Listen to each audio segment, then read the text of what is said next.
This is Diddy's first time in jail, but life behind bars isn't easy. The knives people make are about 6 inches long, sometimes fashioned from steel parts of the walls. It's a dangerous place, with stabbings happening at least once or twice a week.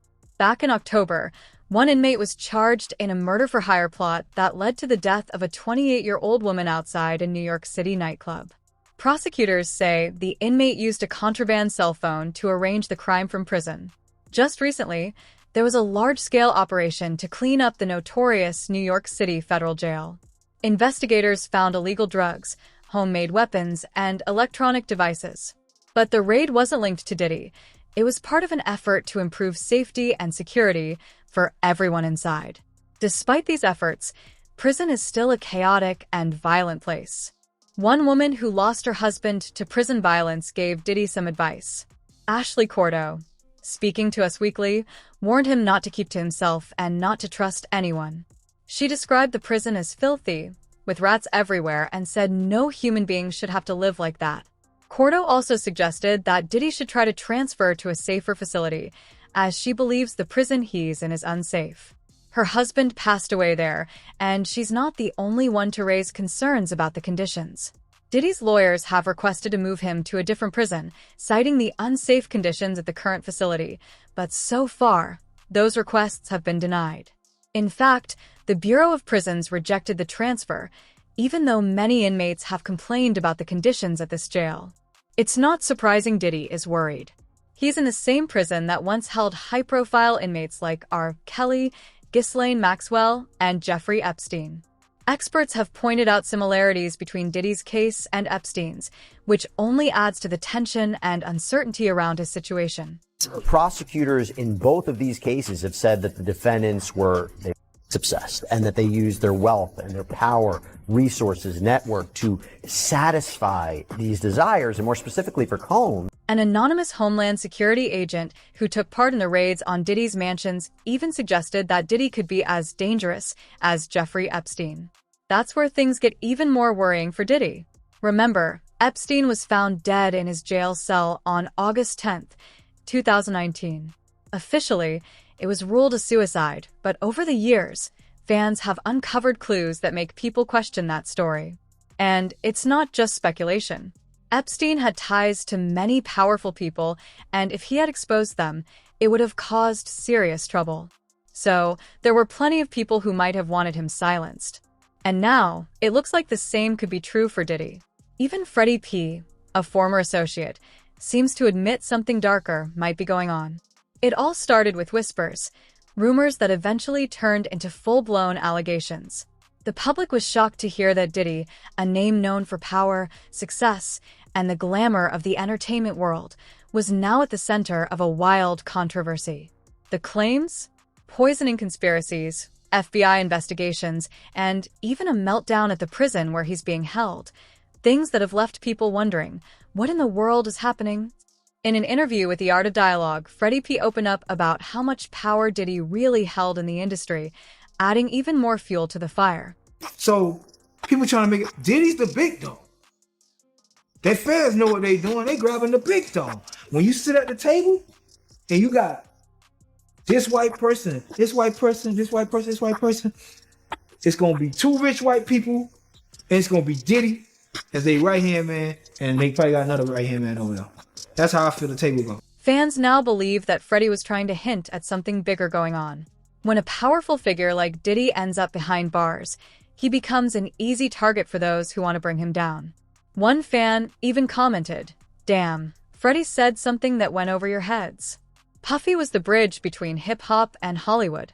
That made him the biggest gatekeeper in the hip-hop world. They're changing things now. Someone's trying to take his spot. They don't want him there anymore. And it's not just the outside world that's a threat. Life in prison hasn't been easy for Diddy. In fact, during his first days behind bars, he was placed on protection watch for his own safety. I'm wondering if that's why they placed him on suicide watch now, kind of what you were saying, protective coverage, because he is such a high-profile inmate. Do you think that could be part of it?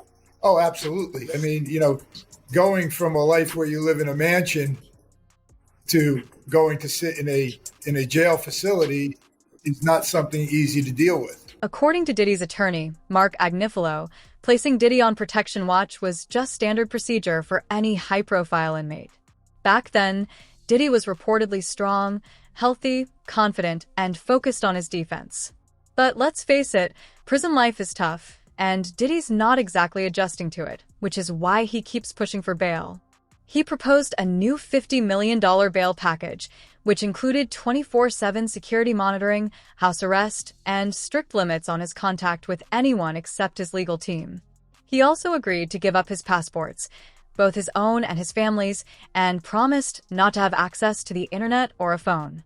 He'd be allowed to see only a select group of family members, all pre-approved. His legal team argues that new evidence shows the government's case against Diddy isn't as strong as they claim. Fans are eagerly waiting to see how the judge will rule on this. But honestly, no one's feeling sorry for Diddy right now. Many believe he deserves everything that's happening to him, especially after how he's reportedly hurt so many people. But what do you think? Does Diddy have a right to be paranoid, or should he just accept his fate? Let's rewind a bit. The drama started last year when actor Jamie Foxx suddenly disappeared from the public eye. His unexpected hospitalization sparked a lot of speculation. But things took a wild turn when bombshell claims came out. According to multiple sources, Foxx allegedly hinted during a taping of a Netflix special that Diddy was involved in his health scare. Reportedly, Foxx even told the audience, "I called the FBI on Diddy." Rifkin house. We all go to Steve Rifkin house, and there was some weird vibes going on, that I didn't really pay attention to at first. And then when Diddy came, in the party, he tried to holler at Jill Marie Jones' girlfriend. And she was like, "Get out of here, Puffy, that's my girlfriend." And nigga like, "I'm trying to put her on." You know what I'm saying? And he was making his way around the deck of the party. Like, I didn't go inside the house. It's like when we came in, we came through the back on the deck. He had a back deck, and then you could go from the back deck, you could go in the house. I was on the back deck with Boogie, Queen Latifah's girl, and we was burning the L. And then Diddy came over with, the booty goons, and he was giving me the saliva look. You know what I'm saying? Like, you know how the wolf looking at the steak? You know what I'm saying? And I'm ice grilling him back like, "Yo, nigga, right?" And then, then I realized, like, oh, this nigga's like hitting on me, like, and he's standing here, and he got like 3 to 5 niggas standing there, and they all staring at me, like, and they was looking so hard, nigga, I put my head down, like. You said this is too intense, bro. I went and grabbed Hillary. I pulled her outside, and she just thought that shit, she was tickled pink. She thought it was the funniest shit in the world.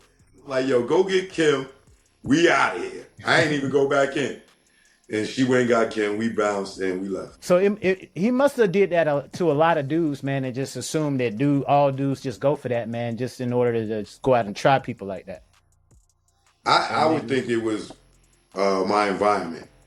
It's the after party. You know what I'm saying? They probably are used to certain people coming to the exclusive party.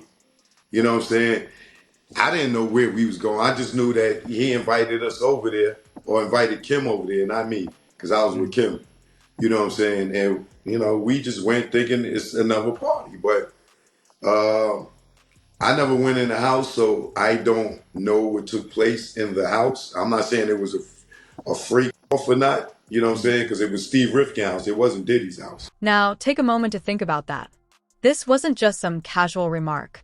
It was Jamie Foxx, a beloved actor, comedian, and musician, accusing one of the biggest moguls in hip-hop of trying to poison him. The audience was stunned. Was he joking, or was he serious? Eyewitnesses were split on how to interpret it. One source said Fox's delivery sounded like a punchline, while another believed he was totally serious. The room was filled with confusion, and Diddy's camp quickly shot down the claims, calling them baseless. Okay. But all the freak off alleged participants was there. You know what I'm saying? All the alleged undercover home niggas and women were there. You know what I'm saying? So he felt at home to make that move. Do you feel like Ja Rule was part of that? Do you know personally know Ja Rule? Yeah, I know John. Do you feel like he on that type of time? I never seen him do anything for me to say that he's on that type of time.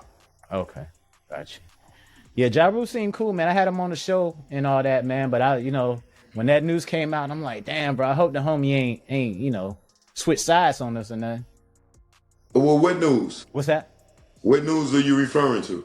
Well, basically, those claims that Gene Deal put out there, man, about them being in the room together. Oh, come on! When Gene Deal was guarding the freak door, exactly. And Ja cousin tried to come and go in, and he's like, "Nah, nigga, it's the freak door. You can't go in."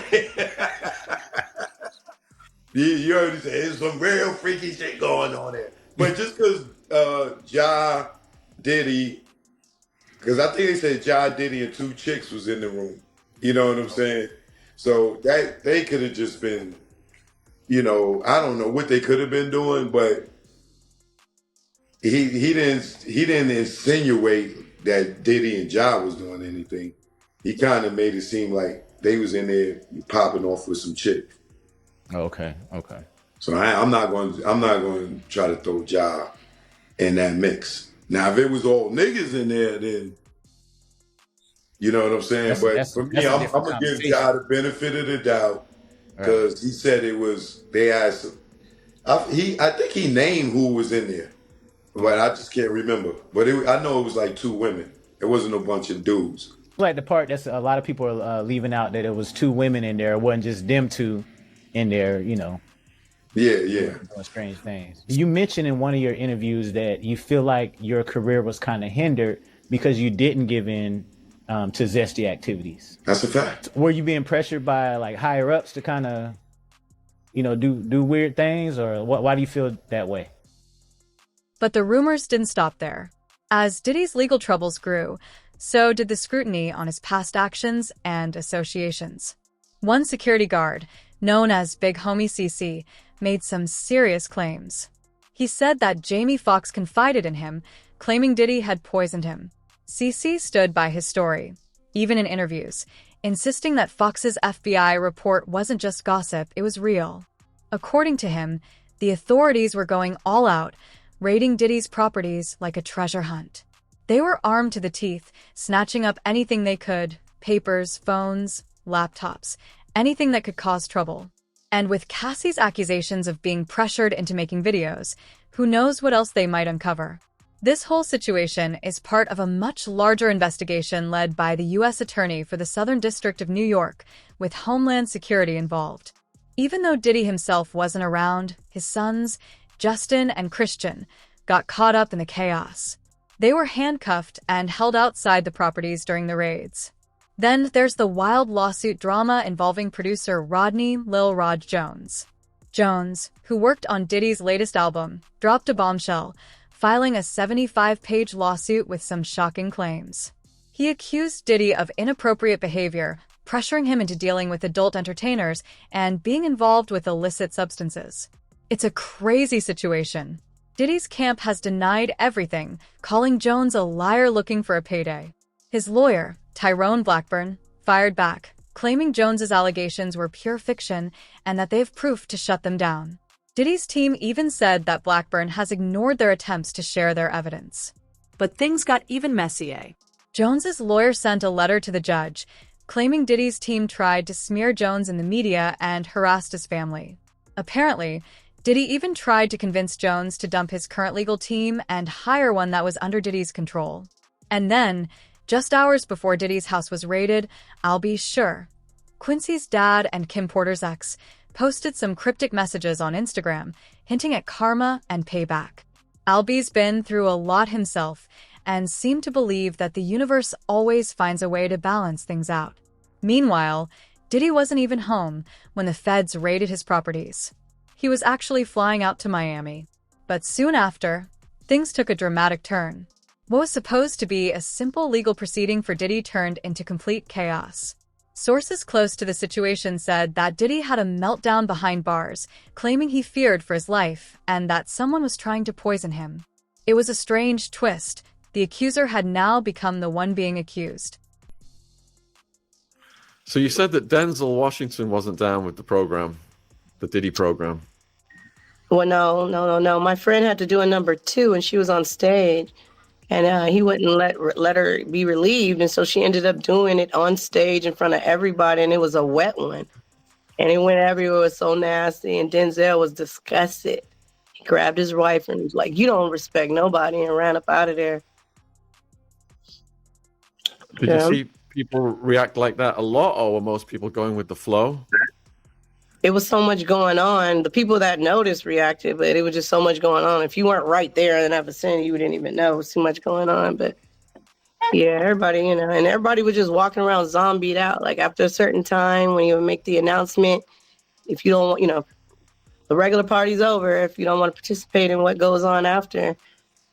It's just interesting. I just want to bring up Justin Bieber for a second. Shout out to Justin Bieber, man. I'm a Justin Bieber fan. I want to work with him. Man, I have such empathy for you. You are a strong person, Justin. Shout out to you in your heart. You sing when I hear the pain. Now when I listen to your music, I hear the pain in your voice, Justin. All you wanted to do was sing. Your mother caught you playing your guitar, singing, and thought, let me help my son out. Let me focus on what God, let me nurture this talent. And she thought she was doing the right thing by taking that video to Scooter Braun. And I'm sure Scooter Braun probably thought he was doing the right thing taking to Usher. But Usher, why you do him like that? You need to get slapped or something, Usher. You knew what Diddy was going to do to him. What'd you get by taking him over there? And then you had the nerve, he signed to you. So you've been making money off of him after you get him abused like that? You owe him all his money back. Are you Diddy number 2, 3, 4, Usher? Running around here. I mean, this is ridiculous, y'all. Hey, I'm on a live, y'all. Stop calling me when I'm on a live. That's disrespectful. I'm on live. Stop calling me. Jaguar Wright is watching. She's in the chat. Hi, Jaguar. I love you. Oh, I love if I can work with her. She sings so good. Hey, tell Fox to stop calling me. Jaguar Wright is on the... Purple Rain. Purple Rain. Tell him to stop. He keep calling. He called 5 times. I don't even know what did. Man, he gonna make me talk mess. Tell him to stop. That's ridiculous. Hey, Jaguar. Yeah, I just want to say, man, your voice is amazing. Your strength is amazing. Diddy's paranoia reportedly went through the roof while he was in prison. He refused to eat any meals, only drinking bottled water, and kept a constant eye on everything around him. "They're trying to get me," he allegedly told fellow inmates. His odd behavior raised a lot of questions. Was it a sign of guilt, manifesting as fear, or was there something more going on? He posted a video of his upcoming Halloween party featuring Chris Brown. It looks like it's going to be crazy. You had made mention about Jamie Foxx, or he had made mention himself in a special talking about his almost losing his life, and his hospitalization was due to Diddy. There are stories of him getting beat up and getting put, but I know he was on a movie set, but something from an altercation or something from drug related that was given to him. Diddy will pull up and get wild with you by himself. Oh. Like he's not soft. So that's the whole thing with him. Like, He'll pull up and take something, bro, he'll pull up and, bro, he slapped Drake. He did, and everyone looked over that. Oh, I'm not gonna call him a gangster, but he be on some tough shit, bro, and it'll piss you off, like his son with the lip gloss on and the waves all the time. Yeah, he swear he a gangster, bro. I been like, bro, we'll get crazy with you in here. I mean, anyone who probably do a line of cocaine will feel all kind of invincible. Will feel all kind of courageous. With money? With money, I believe they'll do a lot. the outside of normal man, you know, who's rational, and just say, let me post up. But let me get your take on with Jamie Foxx, because mind you, Diddy parties and Jamie Foxx parties were the two black Hollywood elite parties that you would always hear about. That was like, you gotta be there to see it. For him to say that I was hospitalized possibly because of something that happened with Diddy. He thought he was gonna tell. Go. So look, I'm a shout out Big Do guy, my right hand man. Shout out folks. He have a very interesting Jamie Foxx story. I don't know if you know about this or seen it. No. Give us a Cliff Notes. I'm gonna let him come on here and tell that, but I'll say this though. I know he said something about Jamie Foxx in a bathroom. It wasn't Jamie Foxx in the bathroom, it was his party. Okay, it was his party, and then the bathroom situation went down. I love